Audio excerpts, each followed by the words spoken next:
Claudette Crooks, welcome to Profile. Thank you, Archibald. It's a pleasure being here. Absolutely. I'm delighted to have you, given your sort of trailblazing role as an entrepreneur and visionary in the financial services sector. Founding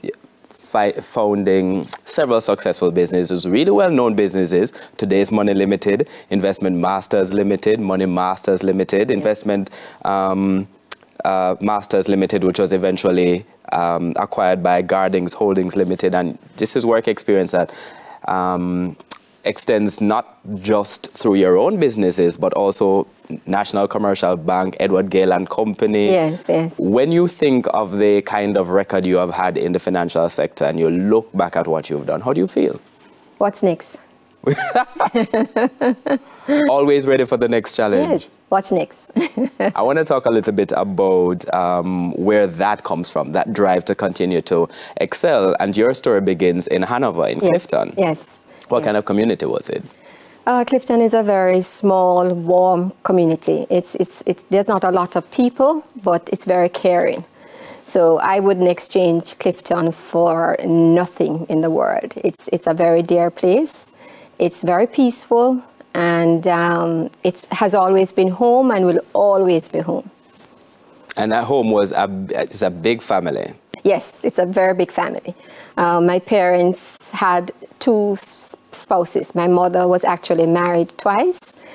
Her first husband died when she was quite young, and she had 2 children from that marriage. One eventually died quite young as well.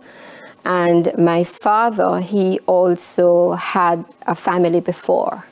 So they came together and created a family of 7. So my family is a blended family of the 7 plus Val, who is from my mom's first marriage, and Ken and Patsy, who is from my dad's spouse. And you're what we call a wash belly. Yes, yes. So the youngest child in this really big family, what was that like? Spoiled, loved, protected.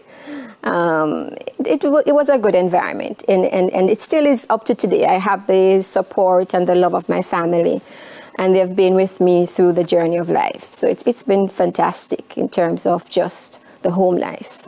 I'm always interested in how that kind of home life and the home life is connected to the home life you have now. Yes. You talk about the role that your father played in sort of instilling, but both of your parents, but I want to center first on your father, in instilling the sort of sense of discipline. Yes. What you do. He was a businessman, or as you call him, a serial entrepreneur. Right, right. Very hardworking. Yeah, very hardworking. He did farming, he did supermarket, he did trucking, and he was just extremely hardworking. He would be, as I said before, he'd be out at 4, back at 11 and out again. It's a 19-hour day.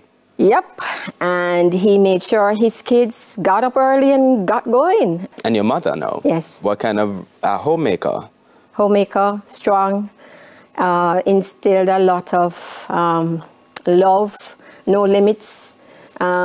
She grew us up with the philosophy of you can do anything that you want to do. And, you know, she also supported the hard-working mentality. She taught all her kids heights by great men reached and kept was not attained by sudden flight, but they, while their companions slept, was toiling upwards through the night. And she was very peaceful. She was very loving.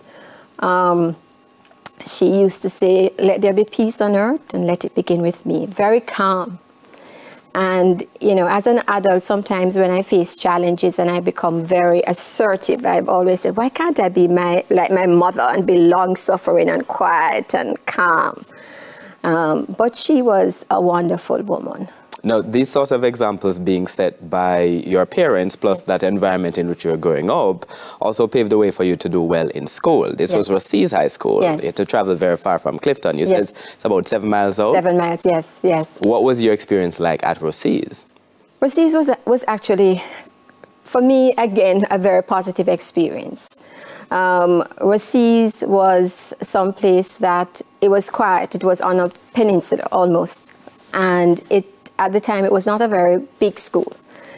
And Rossi's really, for me, was we used to go by it was right on the sea. We used to go by the ledge and we could sit and write poems and stuff. So it was really also a very positive experience.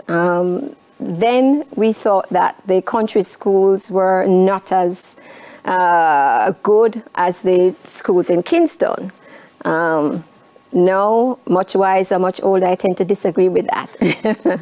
But I left overseas at fifth form and went to St. Hugh's. Yes. And that experience at St. Hugh's then paved the way for you to go to the University of West Indies. So yes. we know you now as a trailblazer in the financial sector, but you were interested, at least your first 2 years of your degree at the University of West Indies was first in natural sciences. In natural sciences. Why natural sciences? Well, the intent was to become a doctor.